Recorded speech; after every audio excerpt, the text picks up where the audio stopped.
Welcome back to News Center here on KTN News. We're glad you're watching. A lot to cover this morning. We're beginning with the Unga price has gone down, and of course that is great reprieve for Kenyans. Government stepping in to subsidize, and of course following that crisis. And we will be listening to a short clip in just a while of what President Uhuru Kenyatta had to say. But before that, let me introduce a guest who's just joined us here in studio.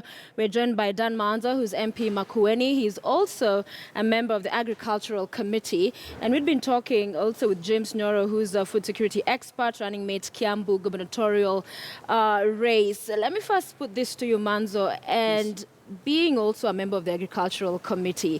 Yes. On one hand, we look at how everything has played out in the last couple of days and months, and the situation that Kenya has gotten into to get to a point that government is stepping in to bring in subsidies. Who, for you, dropped the ball in this whole lineup, stakeholders?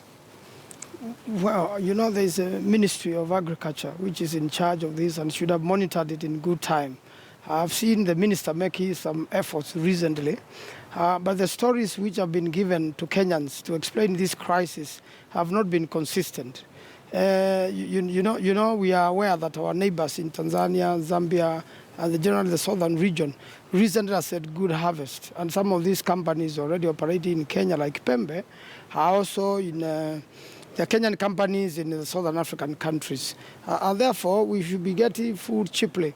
Locally and within Africa, and also our own farmers have a lot of food in store.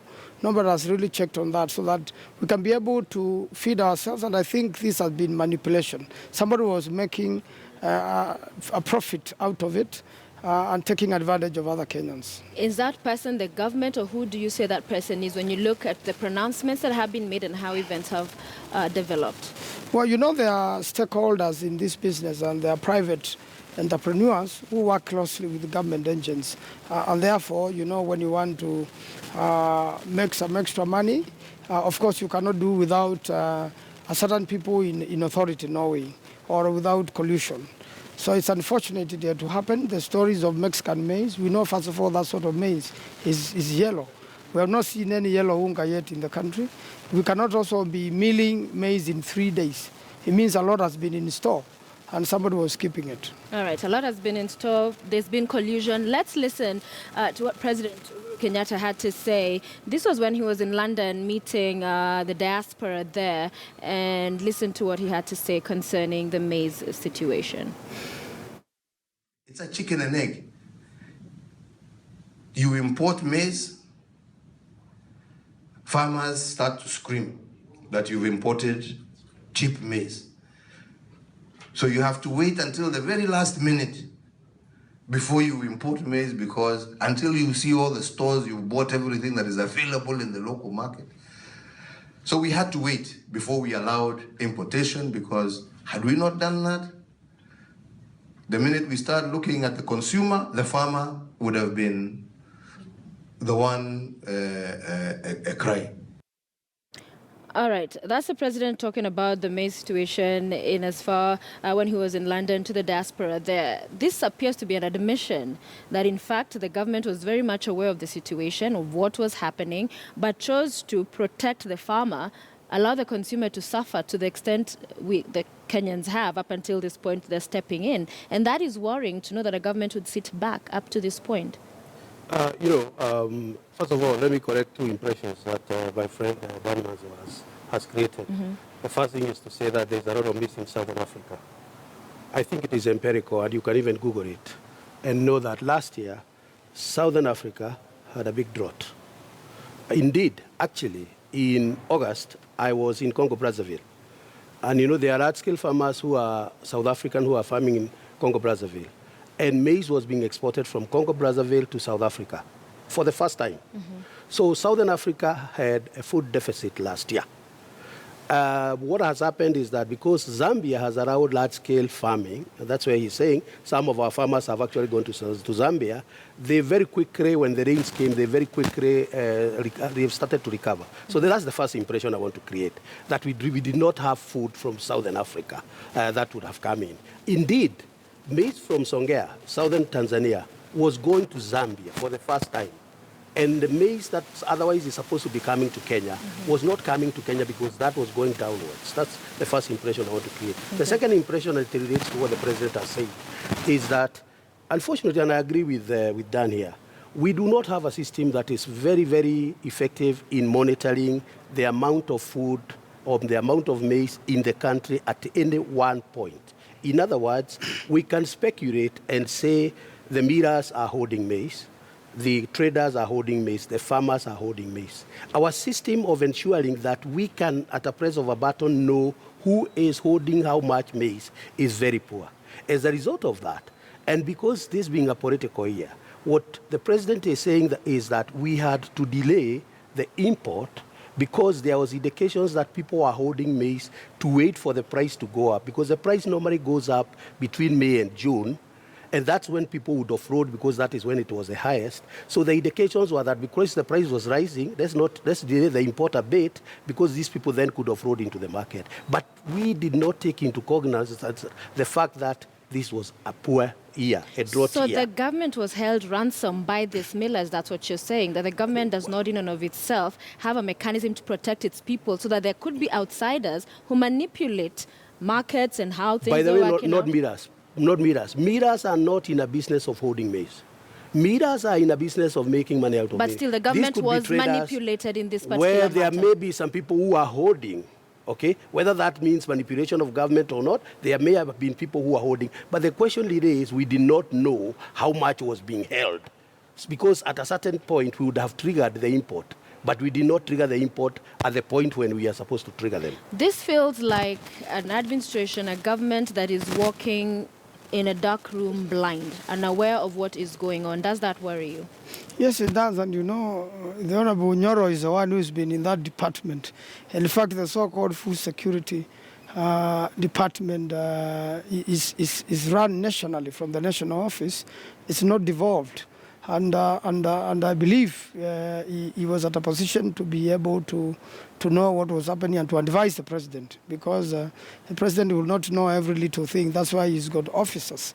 So I think in the future, governments should be alert so that Kenyans don't suffer what we've gone through, exorbitant prices. And when you see prices are very high, it means, first of all, somebody held the stock so that a little stock is being released to the market. In fact, it went to a level that there was now no stock at all. Then all of a sudden, a lot of, maize flow, meaning somebody was holding it here, and meaning the government was negligent in a way that it did not have all its information on board. Yeah. But now that is going to be a deputy governor, I'm sure you do much better in Kiambu. We'll make sure that Kiambu has enough food. And because why some of these issues have brought so many concerns is even yesterday hearing the CS Agriculture, coming out to explain why it is he was receiving maize, from private millers, because initially then the allegations in reports were that it was coming and it's the government that was bringing it in. Then of course a lot of uproar and outrage about how did it get here so fast from Mexico in 2 days,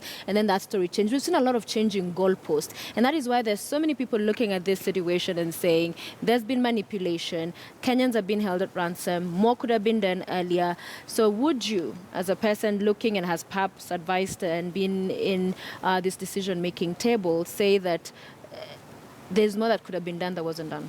I agree entirely with you. If you ask me, the first shipment of maize should have been here by 1st April. I think it was all clear. And let me tell you, the way you deal with holders, whether they are holders of Unga or holders of sugar, the way you deal with them is when they are speculating that the price is going down, you start to indicate that you are going to drop the price. And every time you indicate you are dropping the price, like if we could have indicated that we are now going to import maize, okay?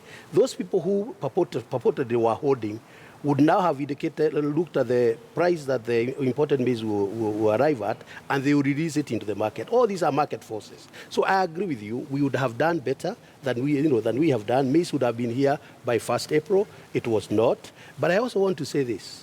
And, people are asking all kinds of questions. International trade is done in high seas. And I want to tell you, you go to Lagos, and you just probably sail like 200 meters out of Lagos into the ocean, and you see shipload of chicken on the high seas, waiting to be cleared to load chicken into West Africa. A lot of maize is on the high seas. Okay, Mexico, and I want to correct my friend here, Mexico actually produces white maize. It's the only country that produces non-GMO white maize. Why? They eat tortillas. Okay? Where Mexicans eat tortillas, and therefore they are the only country that produces white maize. So as a result of that, traders in Mexico, when they knew that Kenya and other East African countries are lacking maize, the normal thing that business people do is to set the ship to be around within the approachable distance. But the ambassador denied. Yeah. Their own ambassador said there are no such dealings, and Kenyan government should stop misleading Kenyans on such. So when you have such conflicting information, and definitely the Mexican ambassador should be able to know what is happening. Then why such information? And is this maize from Mexico really here? Or is it just a story? What do you I think for me the most important thing is there is maize. Let me say this. There is maize, we don't care where it's coming from. As an economist... Because what is concerning from what I'm hearing from you is that there is nothing that we've learned from all this and that would stop this from happening again. It will happen that again. These individuals who are benefited from this crisis will sit back and once more in another cycle, perhaps next year, we'll have a similar situation. Why? Because government does not have certain information and that this quote-unquote unscrupulous or perhaps smart businessmen who will decide to take advantage of a situation. It is likely to happen again. It has happened before, and there's no reason why we believe it will not happen again, unless we now start to listen to experts. What I'm saying is this, and let me be very clear as a food security expert. The most important decision for me today is if you go to supermarket shelf, you find maize at 90 shillings per 2 kg packet. Now, the poor person who otherwise was spending 160 will now spend 90. The poor people spend 70% of their income on food. That is, so we have to acknowledge the fact that today, at least that poor consumer can be able to pay 90 and not 160. A lot of other things could have happened, and we will have all the other questions. But that, to me, is most important. Two, the system that the government has operated is excellent. Why is it excellent? Government go pay, import, wherever, South Africa, Mexico, whatever, give it to the private sector to distribute. Instead of what we saw a couple of years back during the Nusumukate government, where the government actually was meeting and selling the maize in the supermarket. They have done a fantastic thing of private sector, have it, sell it. You cannot say excellent when Kenyans have been suffering, because excellent would not have had to feel and go through this crisis. No, I'm talking about after the effect. After you have done all the damage, the actions that you take, are they good, are they better, or are they worse? I'm saying, after all the problems, the actions that we have seen so far, and for me, the Unga is available at 90, portion will be available at 2,300. The poor person today is fed. Okay. That, to me, is an excellent decision. And we'll continue with this conversation in just a moment.